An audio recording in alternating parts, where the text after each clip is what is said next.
Meal for today. It's such a great pleasure having you all here tonight. I hope we all had an amazing and a beautiful day. Welcome to Word Meal. Today we'll be studying the book of Numbers, chapter 1. But before we go ahead, let's say prayer. Eternal Father in heaven, we come before you tonight. With gratitude in our hearts. We are grateful unto you for your love, for your tender mercies, for the gift of life, and for this privilege even to study your word together. May your spirit be present with us to teach, to guide, to direct, to inspire. May we live here better people than we were when we came in. In the name of Jesus Christ, amen.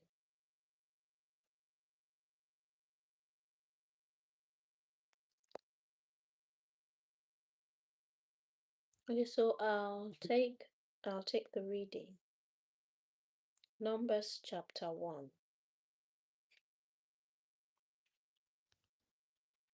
And the Lord spake unto Moses in the wilderness of Sinai, in the tabernacle of the congregation, on the first day of the second month, in the second year after they were come out of the land of Egypt, saying, Take ye the sum of the congregation of the children of Israel, after their families, by the house of their fathers, with the number of their names, every male by their pools.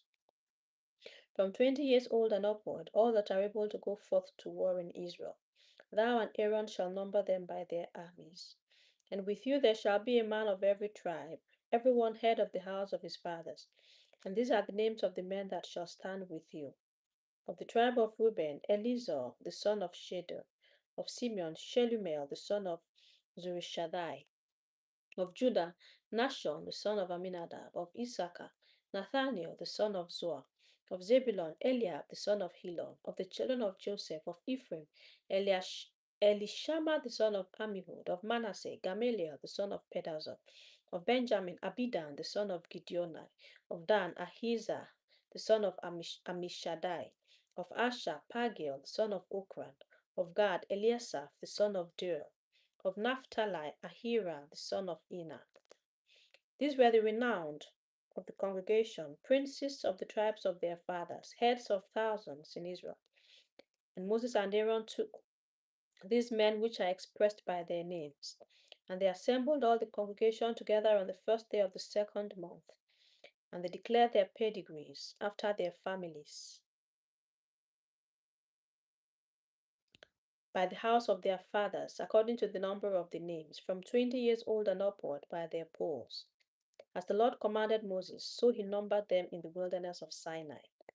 And the children of Israel, Reuben's eldest son, by their generations, after their families, by the house of their fathers, according to the number of the names, by their polls, every male from 20 years old and upward, all that were able to go forth to war.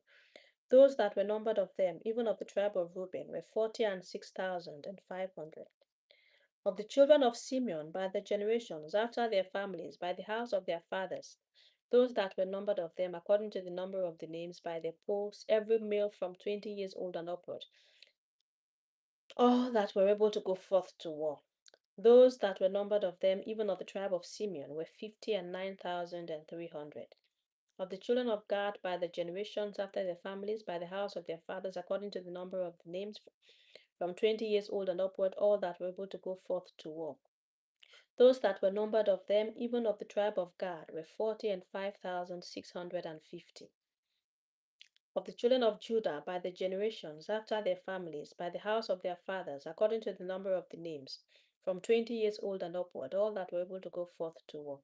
Those that were numbered of them, even of the tribe of Judah, were 314,600. Of the children of Issachar, by the generations, after their families, by the house of their fathers, according to the number of the names, from 20 years old and upward, all that were able to go forth to war. Those that were numbered of them, even of the tribe of Issachar, were 50,004,400. Of the children of Zebulun by the generations after their families, by the house of their fathers, according to the number of the names, from 20 years old and upward, all that were able to go forth to war. Those that were numbered of them, even of the tribe of Zebulun, were 50,007,400. Of the children of Joseph, namely of the children of Ephraim, by the generations after their families, by the house of their fathers, according to the number of the names from 20 years old and upward, all that were able to go forth to war. Those that were numbered of them, even of the tribe of Ephraim, were 40,500. Of the children of Manasseh, by their generations, after their families, by the house of their fathers, according to the number of the names from 20 years old and upward, all that were able to go forth to war. Those that were numbered of them, even of the tribe of Manasseh, were 30,200. Generations after their families, by the house of their fathers, according to the number of the names, from 20 years old and upward, all that were able to go forth to war. Those that were numbered of them, even of the tribe of Benjamin, were 30,005,400. Of the children of Dan, by the generations after their families, by the house of their fathers, according to the number of the names, from 20 years old and upward, all that were able to go forth to war. Those that were numbered of them, even of the tribe of Dan, were 62,700. Of the children of Asher, by the generations after their families, by the house of their fathers, according to the number of their names, from 20 years old and upward, all that were able to go forth to war. Those that were numbered of them, even of the tribe of Asher, were 40,001,500.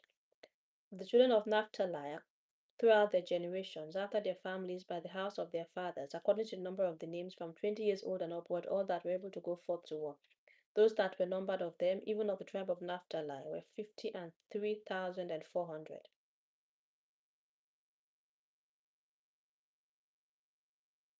These are those that were numbered, which Moses and Aaron numbered, and the princes of Israel being 12 men.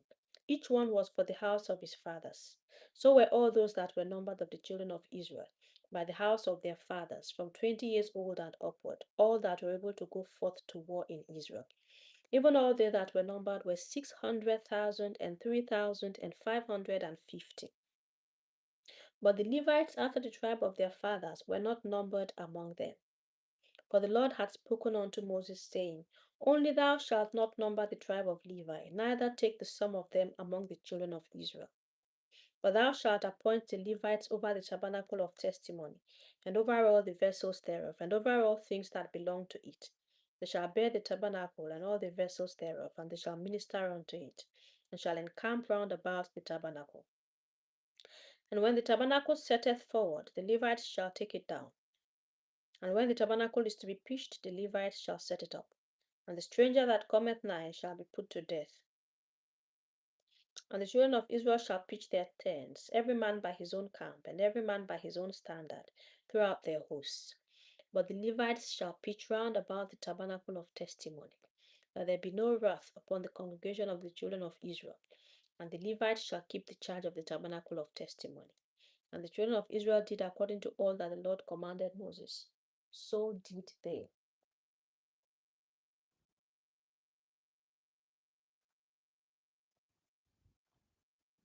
Hello everyone. Welcome to you all who have joined the live. It's a great pleasure having you all here. We've just read for the person who was saying I need to speak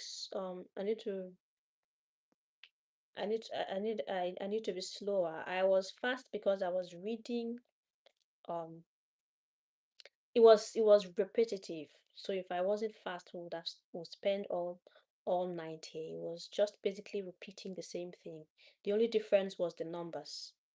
Okay, it was giving a breakdown of the census that was taken, each tribe and their numbers, but they just kept on repeating the same thing, and all of that. So I had to. The only difference was the number and the name of the tribe.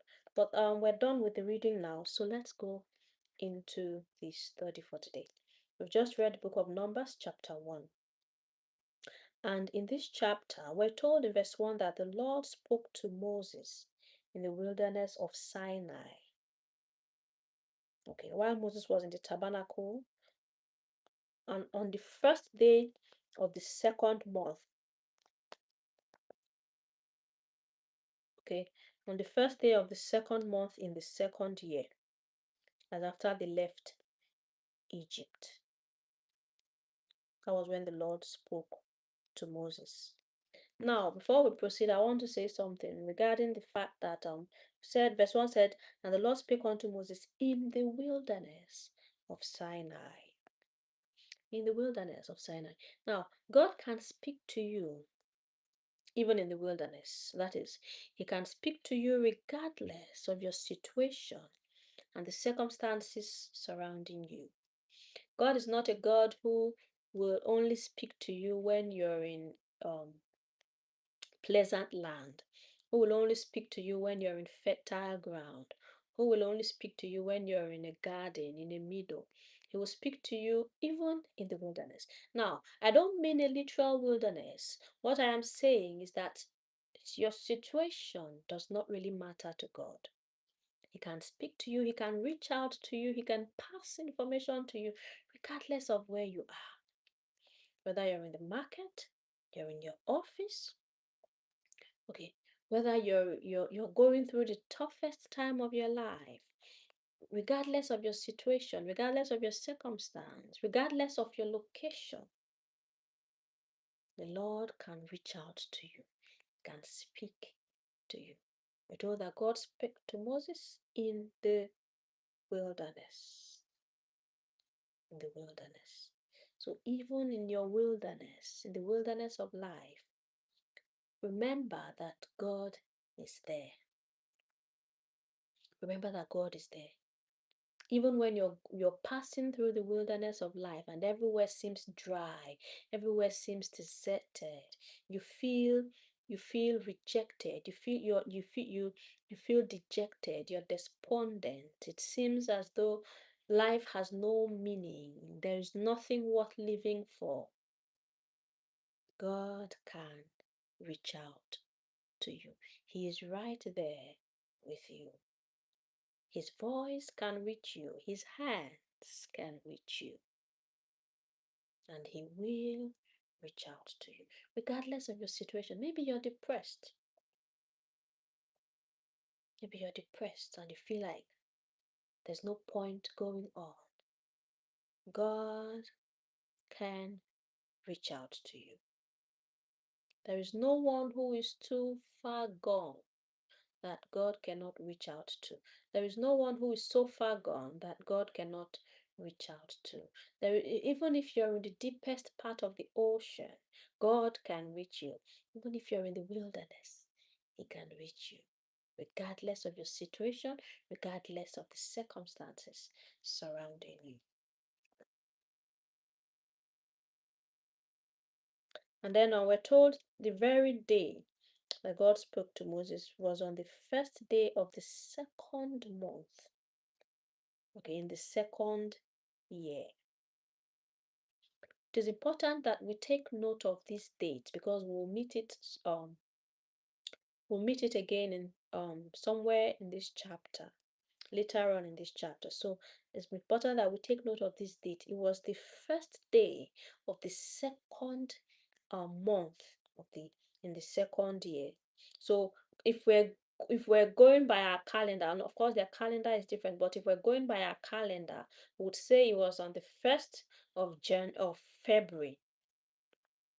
Okay, on the 1st of February, going by our calendar now, would say it's the 1st of February.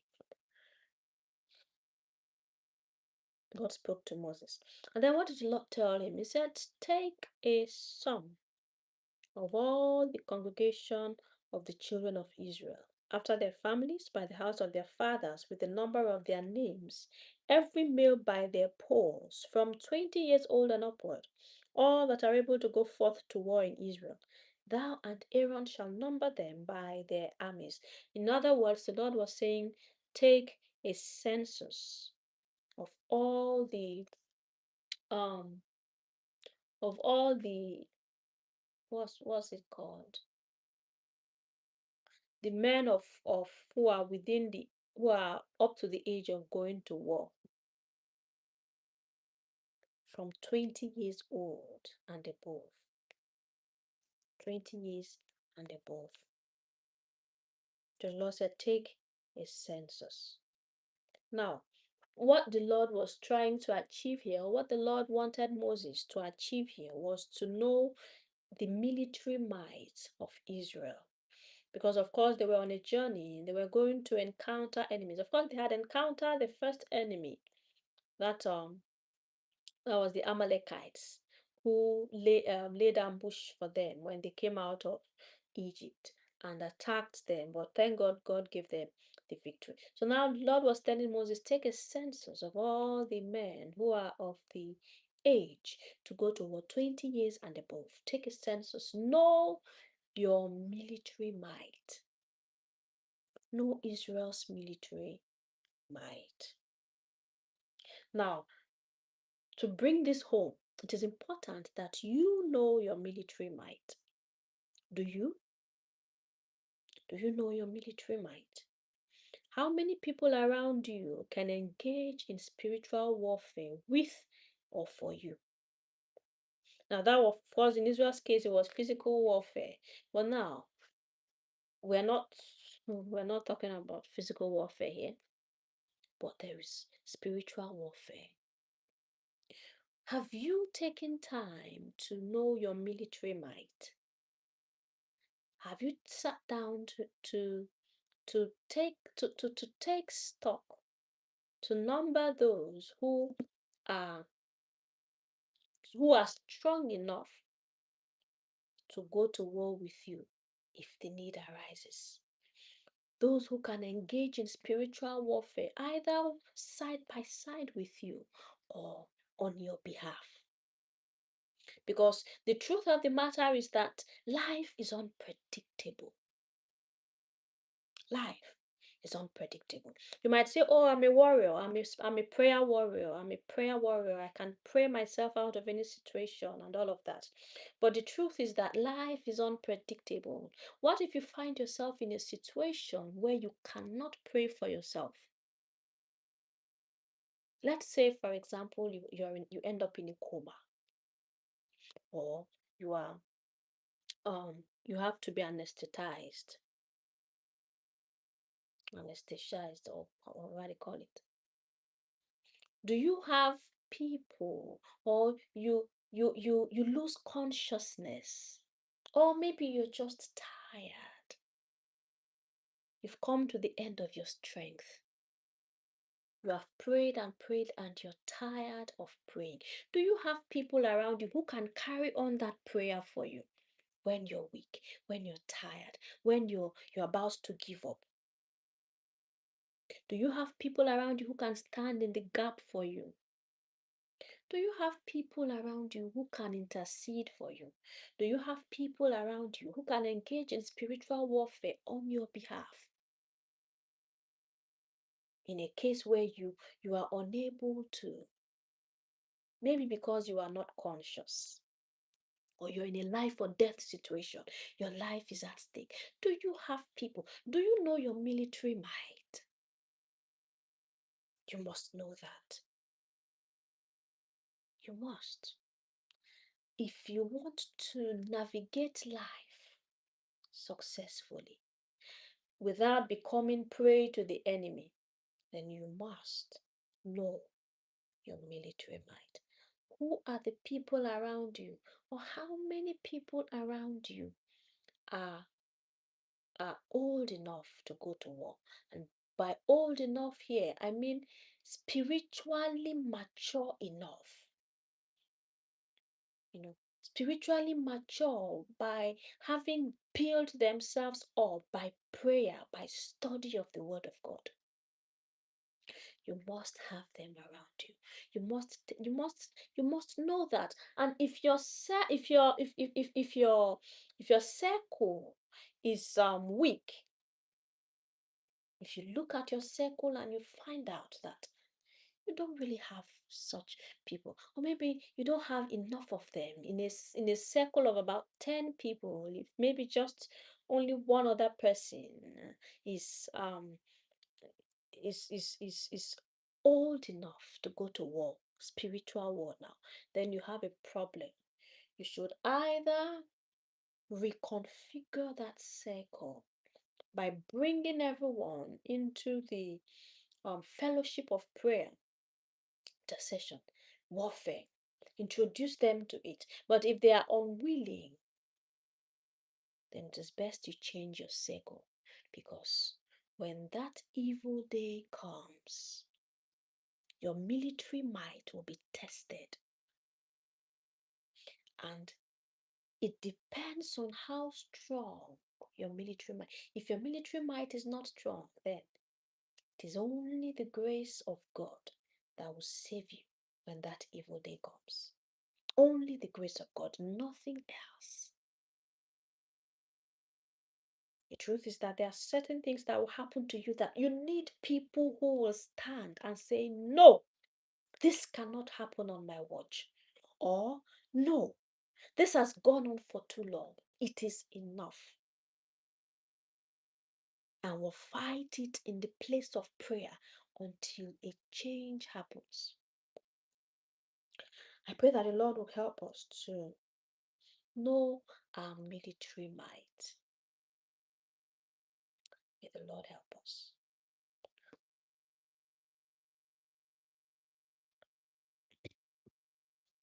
And then in what the Lord told me, after he told Moses to take a census, he said that Moses was not to do it alone, that there were to be with him one man from every tribe. So, mm, one man from every tribe. Okay, were to be one with him, one man from every tribe. So, um, these men were to aid him in the work of counting. And then from verse 5 to verse 15, the Lord lists out the men who were to walk alongside Moses in, in this work. You know, it might seem like, oh, not a big deal, but it's a big deal to me. It shows that God didn't have to name them. God could have just told Moses, take with you the princes, the heads of the families, and let them walk with you. But he took his time to list out their names by tribe. He said in verse 5, said, and these are the names of the men that shall stand with you. Then he began to list of the tribe of Reuben, Simeon, of the tribe of Reuben, of the tribe of Simeon, of the tribe of Judah, and it's really, I don't know, it makes me feel really good, because it reminds me that God knows every single one of us, and he knows our names.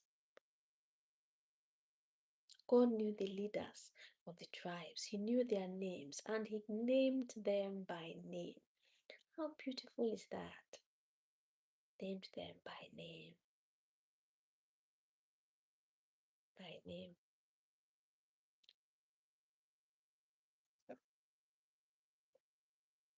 So God knows the names of everyone, regardless of their status or position.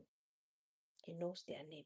Doesn't matter whether they're a king or they're a pauper. He knows their name. He knows your name. He knows the number of hairs on your head. Every strand of hair on your head is counted. He knows you in and out. Everything about you, he knows. And then in verse 16, we're told that these were the renowned of the congregation, princes of the tribes of their fathers, heads of thousands in Israel. Now, say they were renowned of the congregation, they were princes and of heads of thousands in Israel. Now, are you a prince? Are you renowned spiritually? I'm not talking about physical prince, I'm talking about spiritual prince now. Are you royalty? Are you a prince? Are you renowned spiritually? Are you somebody who is known in the heavenlies as a righteous person? Are you someone heaven knows as a wonderful, righteous, good man or woman? Does heaven know you? Are you a prince? Are you renowned spiritually? Does hell know you as someone who does not negotiate with the devil? Does hell know you as someone who does not compromise? Are you renowned spiritually? Are you? Yes, these men were renowned physically. They were princes in Israel and all of that. Heads of so many people, of thousands. But it is more important to be renowned spiritually than physically. I pray that the Lord will help us to be renowned and to take our rightful place as princes, priests, and kings unto God. May the Lord help us. And then we see, and in verse 17, we're told that, and Moses and Aaron took these men which are expressed by their names. Verse 18, and they assembled all the congregation together on the first day of the second month. And they declared their pedigrees after their families by the house of their fathers, according to the number of the names, from 20 years old and upward, by the polls. As the Lord, verse 19, as the Lord commanded Moses, so he numbered them in the wilderness of Sinai. Now, remember, I told you when we studied this in verse 1, I told you to take note of that date on the first day of the second month in the second year. Now we see that here again. Say, and what happened that led to this say, and in verse 18, I say, and they assembled all the congregation together on the first day of the second month. In other words, immediately the Lord told Moses, say, count, take a census. Moses did not say, oh, okay, I'll start it tomorrow. No, that same day, on the first day of the second month, the Lord told him, take a census. He did not delay, he did not waste time. Did it immediately on that same day. That same day.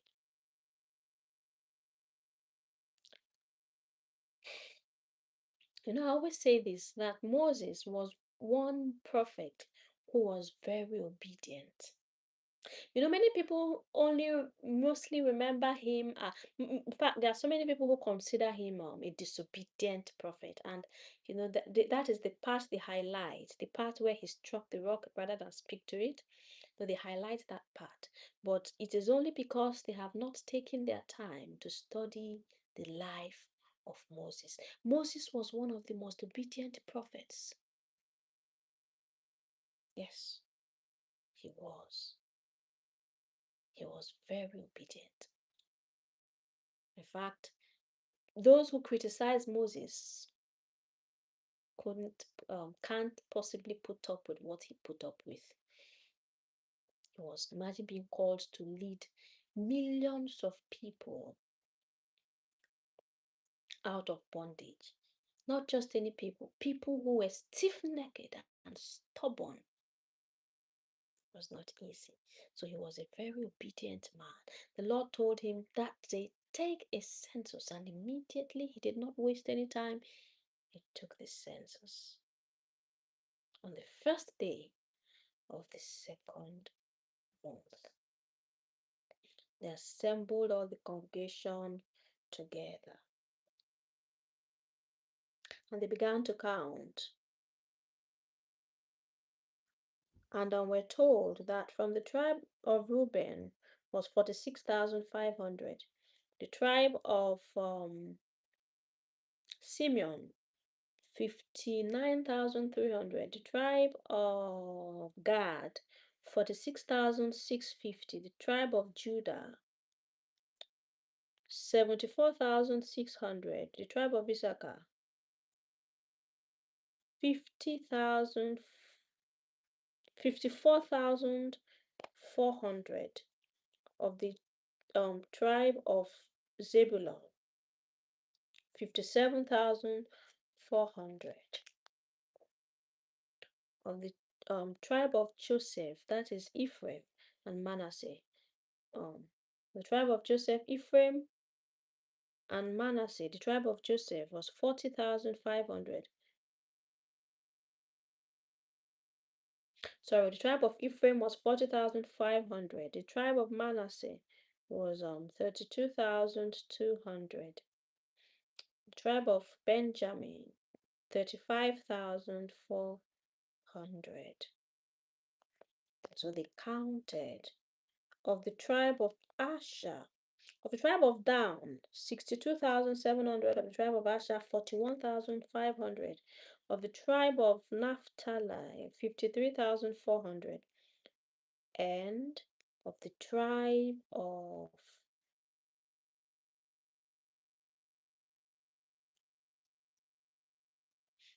of the tribe of Naphtali. And then the total sum was 603,550. That is the total sum of the men who were of war age, who could go to war 20 years and above, was 603,550. Okay. So now Moses knew exactly how many men he had in the army. Because of course automatically they were soldiers, because they were the ones who would fight. And then the Lord now continued. He said that, but the only people who were exempted from the census were the Levites. Okay, the Levites. The Lord told Moses specifically not to measure, not to take a census of the Levites. Okay, but that the Levites were to be appointed over the tabernacle and its vessels. The tabernacle and all its vessels. And they were to minister unto it, was unto God, and camp round about the tabernacle. Now, the Levites were called to worship and sacrifice. They were not called to warfare. They were called to worship and sacrifice, rather. They were not called to warfare. Their own was to worship God, was to reverence God, to take care of God's tabernacle. That was their work. They were not to go to war. They were not to be enlisted in the military.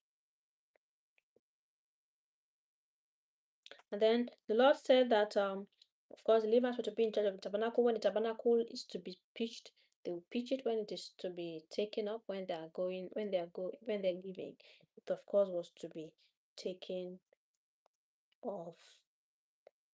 And then in verse 51, the Lord said that when the tabernacle sets forward, the Levites were to take it down.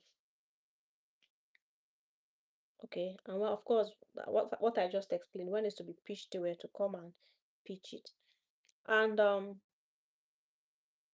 Lord said, and the stranger that cometh nigh shall be put to death. Any stranger that goes near the tabernacle will be put to death. Any stranger that goes near the tabernacle was to be put to death. So the truth of the matter is that there are things that only consecrated ones can touch. Okay, there are things that only consecrated ones can touch. Only consecrated, only separated and sanctified people can touch those things, no matter how you try. There are things that you cannot touch when you're still in sin, when you're not yet living the consecrated, separated, and the sanctified life. There are things that you do not have access to.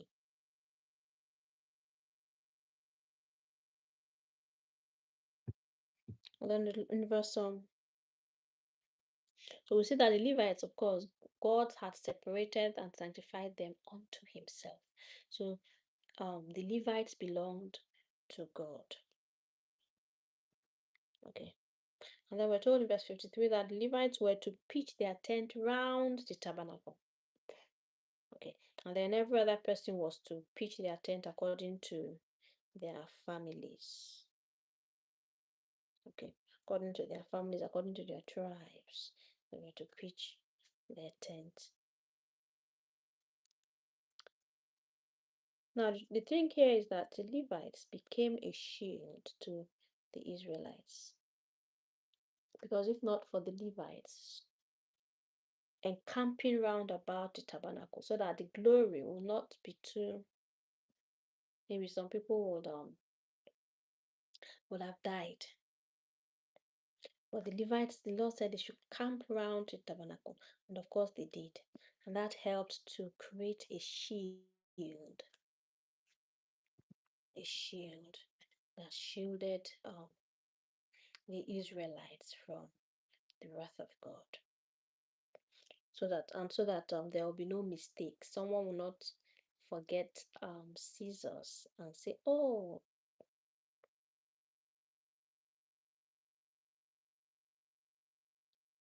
sorry." So that there will be no mistake, and someone will not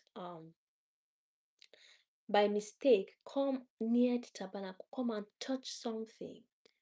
Okay. That someone will not by mistake come and, or maybe a small child will not come and by mistake touch the tabernacle, and then God will get angry and all of that. So the Levites became a shield to the Israelites, shielding them from the glory of God, so that the Israelites would not do the abominable by touching God's tabernacle. Okay. But we thank God for Jesus Christ. We thank God for the atonement, that today we all have access to God. We do not need Levites to become a shield for us, nor do we need anybody else by any calling that goes by any calling or any appellation to become a shield for us. We are to access God ourselves personally. Okay. We must never pass through a third party to access God. Just build a relationship with us. It is no longer the time when he said men should not come close to his tabernacle. Now he wants you close. Pray that the Lord will help us to have a relationship with him, and not to make any man to shield us from God. May the Lord help us in the name of Jesus Christ. All right. Thank you all so much for being a part of Word Meal today. It was such a pleasure having you all here. I hope we all had a beautiful and an amazing day. And I hope that we got the message which the Lord had for us tonight. May He give us the grace to apply His words to our lives in the name of Jesus Christ. I'll see you all again tomorrow, same time, 8 p.m. Nigerian time. The Lord bless you as you come. Good night.